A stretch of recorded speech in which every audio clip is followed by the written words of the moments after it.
O que vem acontecendo é que cada vez menos eu separo a vida profissional de qualquer outra coisa, né? Que, na verdade, meu compromisso profissional é profissionalizar a vida. Isso quer dizer o quê? Em alguma maneira, eu acho que a gente está muito amador na vida, né? E está na hora de profissionalizar. Está na hora de ficar adulto.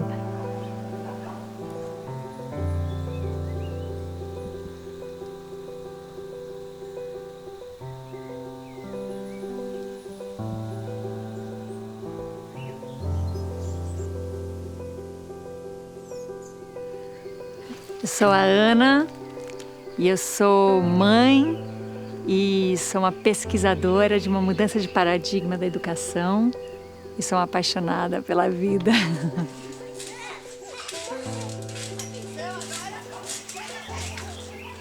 Desde pequenininha, eu lembro que acho que eu tinha 6 anos e eu pedi para minha mãe de presente de aniversário fazer aula de balé. Depois eu fui fazer um intercâmbio, continuei isso nos Estados Unidos, fiz mais um ano lá. E aí, quando eu voltei para o Brasil, eu entrei na Faculdade de Educação Física e eu escolhi especificamente uma faculdade que tinha um grupo de dança muito forte, mas que não era dança clássica, que chamava Dança Educação Física, do professor Edson Claro, e era um grupo de pesquisa.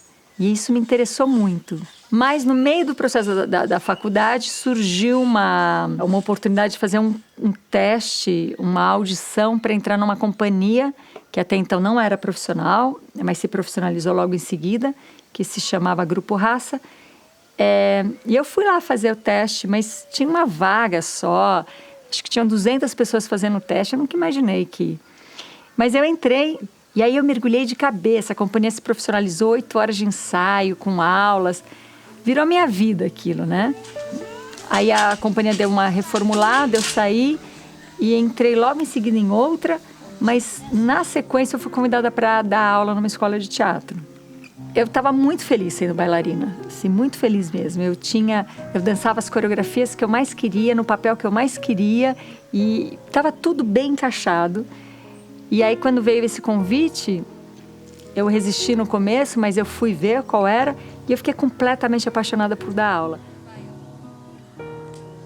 Mas o que eu acho que foi um marco ali foi ter se dado muito bem numa coisa, gostado, ter condições para aquilo e sem medo nenhum, ou talvez apesar de todos os medos, ter trocado e ter virado professora.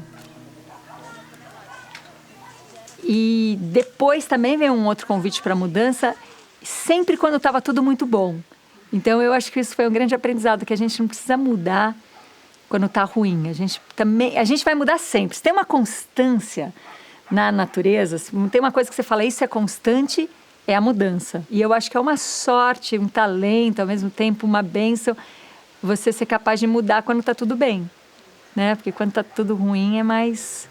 Parece assim, ou muda ou muda. E quando está tudo bem, você faz a escolha da mudança. E aí é muito bom.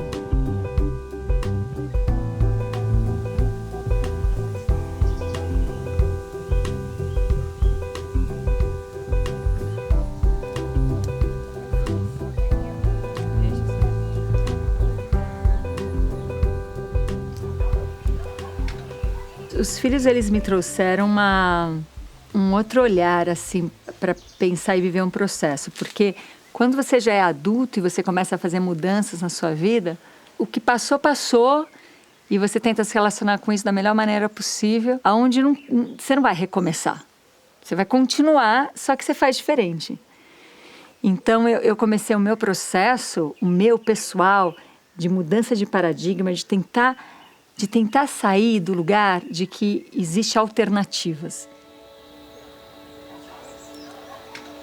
Eu primeiro percebi, eu tive um vislumbre do que era o tipo de vida que a gente tem e vive. Só parei para olhar isso, só prestei atenção nisso, não inventei nada. Aí eu comecei a criar alternativas para isso, né? Alternativas na alimentação, alternativas no modo de vida, alternativas com trabalho, às vezes na maneira de se vestir, às vezes são alternativas que você acha que vai melhorando a sua vida, né? E vai mesmo. Aí eu, sei lá, que me deu um insight um dia, eu falei assim, mas e se não partisse deste ponto de partida? E se fosse para um outro lugar mais de base? E aí que eu considero mudança de paradigma. Então eu posso partir de um princípio e criar uma alternativa, ou eu posso mudar o paradigma. Então, digamos que a gente vive no paradigma do poder. Porque a gente vive com hierarquia, a gente vive com o conhecimento sobrepondo o instinto, por exemplo. E a gente vive muito de ameaça, a gente vive muito de recompensa e de explicações. Por um tempo, eu tentei melhorar o paradigma do poder, fazer alternativas. Então, eu escolhi escolas alternativas para o meu filho, ter uma vida alternativa. E aí eu pensei, e se eu saio? E será que a base é o paradigma do poder? E aí eu fui e encontrei o paradigma da potência, que é outra coisa. Então, os problemas que você tem em um, você não tem no outro. Aí é transmutar mesmo, aí é mudar, não é ajeitar e nem ganhar uma alternativa. Então, a potência não é uma alternativa, é outra coisa. E isso começou a funcionar. Muito interessante, eu fiz isso com tudo, na relação afetiva, no trabalho, em relação ao dinheiro, em relação à família, em relação à criação do meu filho. Eu fui ampliando. E quando o meu filho me pediu para sair da escola, isso combinava muito com a minha pesquisa de paradigma da potência, porque, olha, eu já tinha 36 anos e ele ali com 14. Eu comecei a fazer uma mudança, uma amplitude desse paradigma agora a partir dos 14, não a partir dos 36.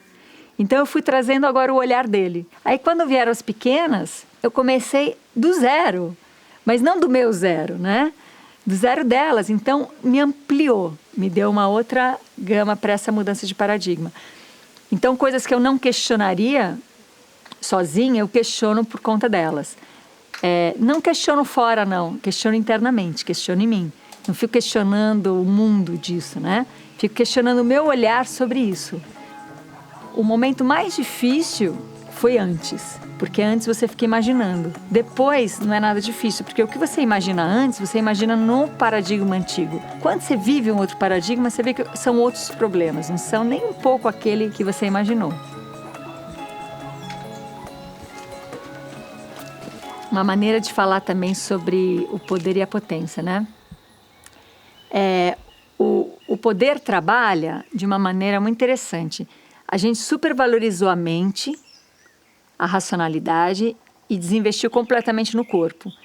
Não no corpo só físico, além do corpo físico, todas as forças que compõem esse corpo, que inclusive é a mente.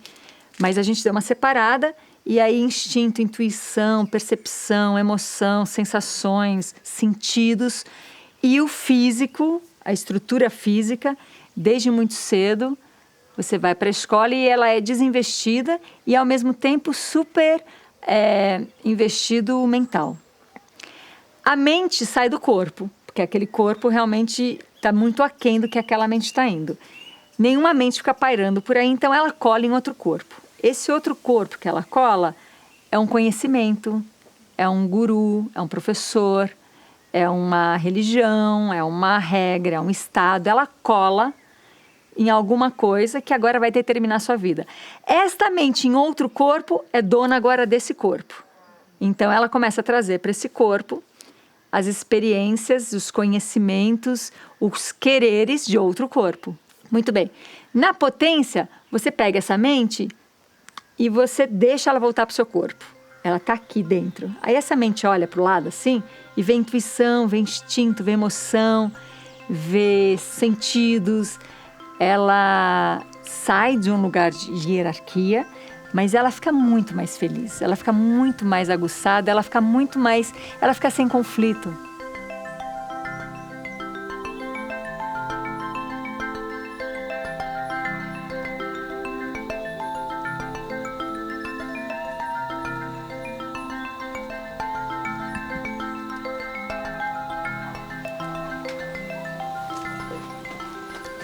Quanto mais você vai alimentando a potência, esse paradigma, quanto mais você vai alimentando esse modo de vida, mais coerente, mais simples fica essa decisão. Sem nenhum conflito, inclusive sem conflito com a própria escola. Eu tenho projetos dentro de escolas, porque o meu problema não é a escola, né? como prédio. O meu problema é a escolaridade, é fazer de todos funcionários ali, né? É reduzir as crianças ou até os adultos, depois no trabalho, a funcionários de um sistema, ao invés de ter um sistema servindo.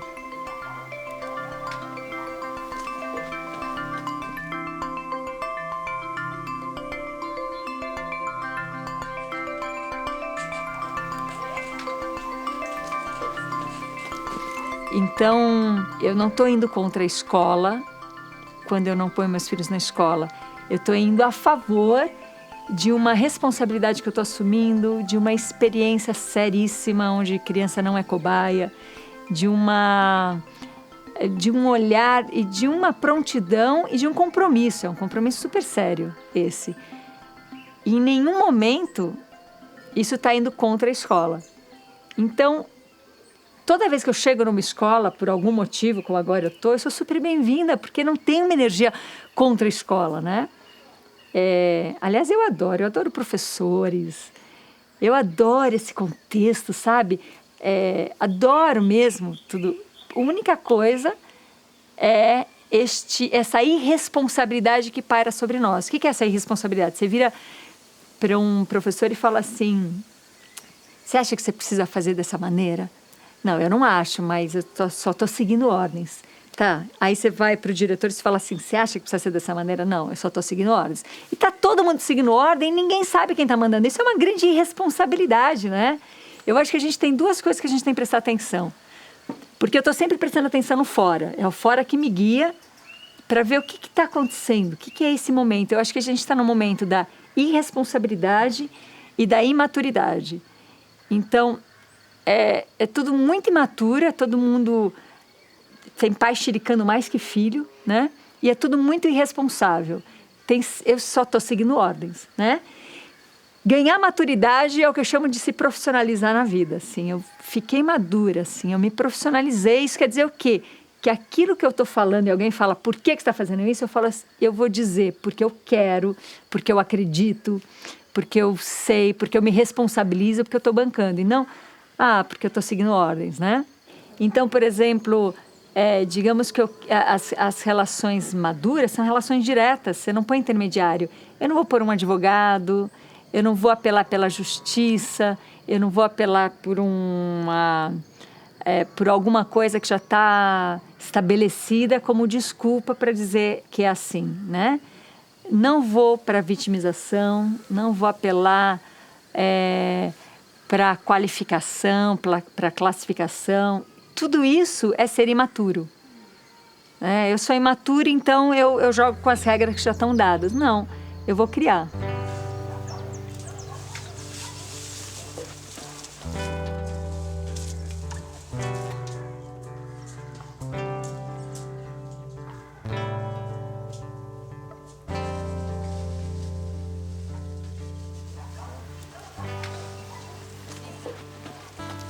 Se você está dentro de São Paulo, se você tem um trabalho fixo, se você tem todo um procedimento que todo paulista mais tradicional ali consegue diariamente, e você desinveste o sistema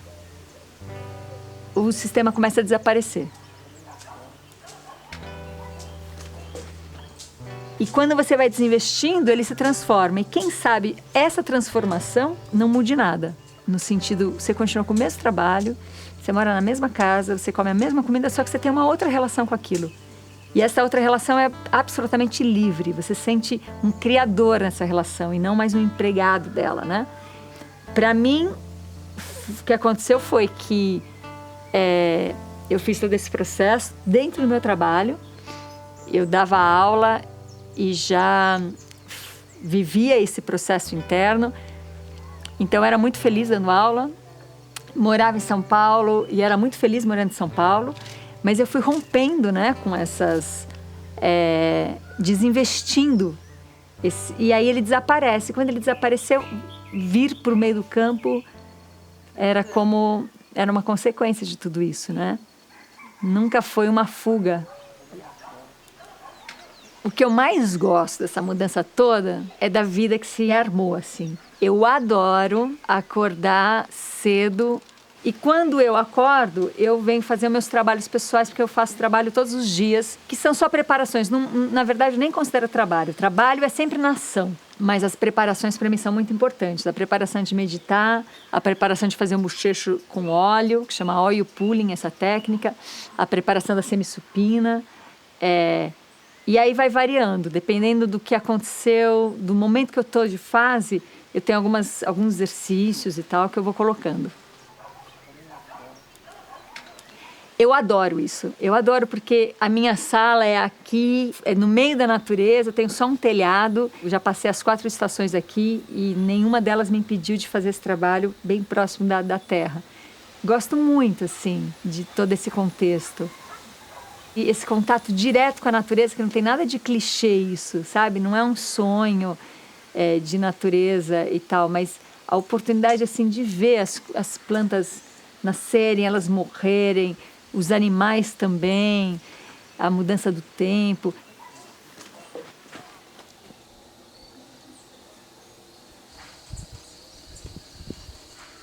Enfim, não sofrer mais pela chuva, não sofrer pelo sol, não sofrer pelo vento, não sofrer pelo frio, não sofrer pelo calor. Eu acho que foi isso que a gente conquistou nesse modo de vida aqui no meio do mato, sabe? A gente tem uma coisa que desde o comecinho a gente fez, que foi sempre pegar uma fruta no pé todos os dias, porque tem muitas frutíferas e as minhas filhas com um encantamento de subir em árvore. E realmente é uma delícia, né? Pegar uma fruta no pé. Então eu não faço isso para que a gente esteja em contato com as estações do ano, né? Para ensiná-las. Só que acaba sendo isso, opa, já é outono. Por quê? Porque tem mexerica, né? Olha, o verão chegando, por quê? Tá cheio de manga. Já é época de jabuticaba. Por que jabuticaba dá 2 vezes por ano, né? E as outras dão uma? Quer dizer, a gente vai tendo essa relação com o tempo é outra agora, né? A gente criou outro calendário aqui, o calendário das frutas, né?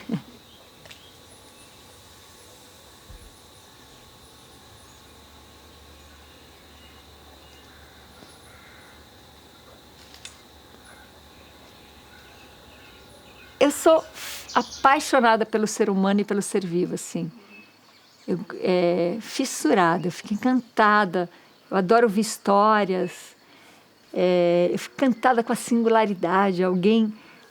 Como eu recebo muita gente aqui o tempo todo, 24 horas, pessoas chegando, umas vão, outras vêm. Eu fico encantada de ver como cada um é absolutamente singular e fico encantada também de ver como todo mundo, quase todo mundo, com uma capa sobre, que é a mesma, né? E mais encantada ainda quando aquilo vai desinvestindo e surge o ser ali, né? Sempre singular, nunca é previsível.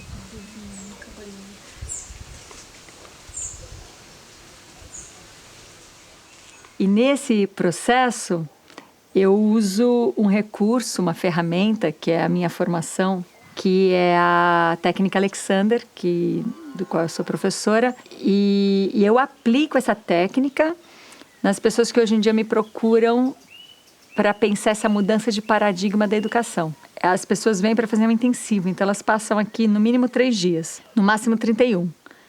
E entre esses 3 dias ou 31, o tempo que elas ficam, a gente tem um momento que tem a aula da técnica Alexander, mas o resto do tempo todo é um convívio. E tudo é um trabalho, né? Então você já sabe, né? É um trabalho que aparentemente parece que é um trabalho físico, né? Mas é um trabalho de corpo. E o corpo inclui a mente, inclui o pensamento.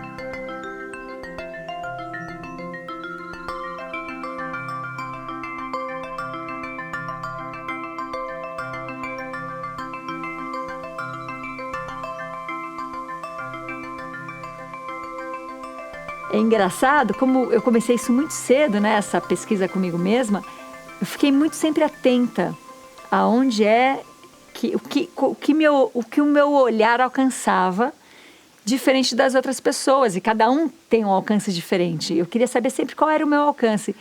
Eu sou uma especialista em inventar profissão. Assim, eu invento profissão para mim mesma. Eu nunca me adequei a uma profissão, eu sempre inventei, né? Hoje em dia eu inventei completamente um modo de exercitar os meus processos, compartilhar e ainda ganhar dinheiro, né? Então eu acho que essa é a virada, assim. Parar de achar que você precisa se encaixar a uma profissão, ao mercado de trabalho, entrar em contato e perceber o que é singular em você. Você tem um alcance de um olhar que ninguém mais tem.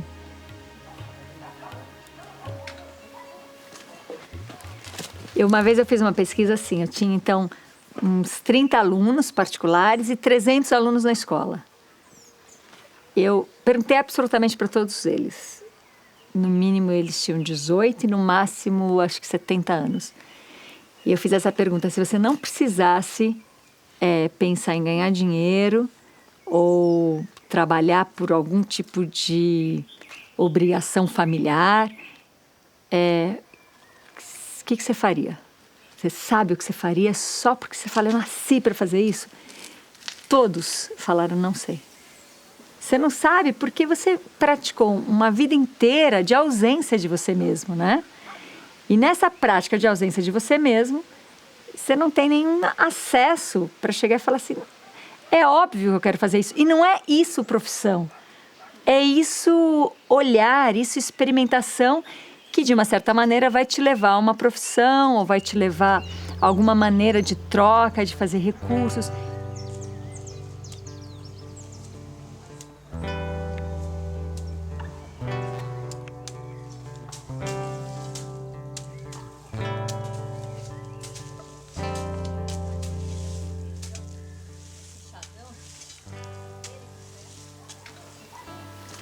As pessoas começam a perceber, está vencido esse sistema, tem que mudar, porque ele não está atualizado, ele precisa dessa coragem, da geração que vai fazer a mudança.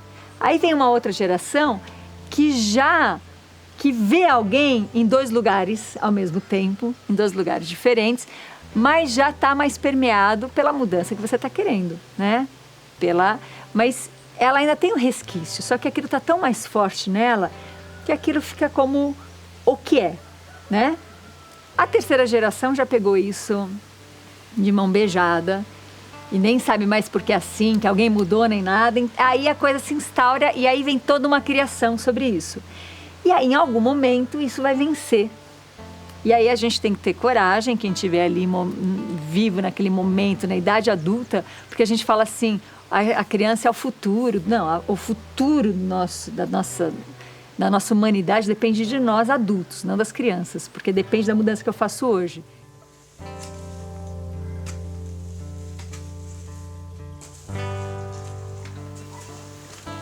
E a mudança não é desqualificar o que passou, não é que o que era antes não servia. A mudança é necessária, inclusive quando a coisa é boa, precisa mudar, é porque tem prazo de validade, as coisas têm prazo de validade. Então, você está num projeto, tem um emprego, tem um modo de vida incrível, tem alguma coisa muito legal acontecendo e aquilo é perfeito, mas tem uma hora que aquilo já cumpriu a sua função. Se você insistir naquilo, você vai virar um funcionário daquilo. Aquilo vai sobrepor. Então, o nosso sistema, ele não é um sistema que começou ruim. Ele só venceu e a gente melhorou ele tanto que a gente está com medo e não está com coragem de largar a mão, mas ele só venceu.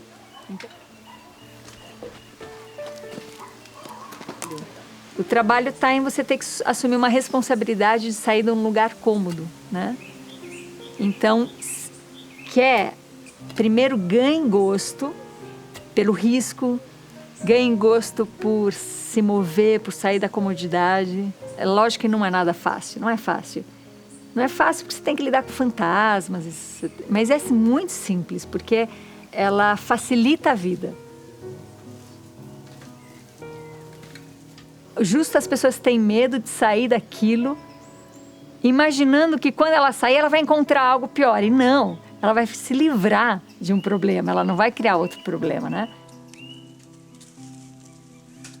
Porque assim, o que a gente acha que é garantia, não tem garantia nenhuma. É uma grande bobagem. Alguém acha que tem garantia, aí eu pago meu seguro doença ou seguro saúde, né? Isso me dá uma garantia de quê? Né? De que você não vai ficar doente, de que você não vai morrer, ou de que você vai ficar doente e vai ser atendido. Também nem nessa garantia te dá, né? Essas garantias são absolutamente falsas e a gente é convencional, é uma garantia convencional que a gente já se acostumou e fala assim, bom, eu chamo isso de garantia. Quando você faz a mudança e a mudança está colada na sua potência, naquilo que você nasceu para fazer, naquilo que o seu olhar está sendo privilegiado do que ele alcança, a garantia absolutamente precisa. É a garantia absoluta, não tem tudo pode acontecer. Porque qualquer coisa que aconteça faz parte dessa sua experimentação. Então, cada um tem que ver em que momento que está, o quanto está aberto a essa mudança. E ficar atento a alguns princípios, né? Eu acho que cada um tem que gerar em si mesmo assim, um combinado. Por exemplo, eu sei que eu não quero isso, seja lá o que for. Eu sei que eu não quero, por exemplo, eu não quero alimentar nenhuma ação anti-vida, nenhuma ação que diminua a vida. Então eu presto atenção nisso na alimentação, nas relações, no ar que eu respiro, nos lugares que eu vou, nas escolhas que eu faço, nas relações que eu tenho. Eu não quero, eu gostaria de preservar sempre ações, experiências que me favorecesse a vida e não que me tirasse a vida. Então eu fico muito atenta, isso é uma regra que eu tenho. Então fica muito fácil tomar algumas decisões ali. Você vai tendo umas regras com você mesmo, e dessas regras você vai estabelecendo essa mudança.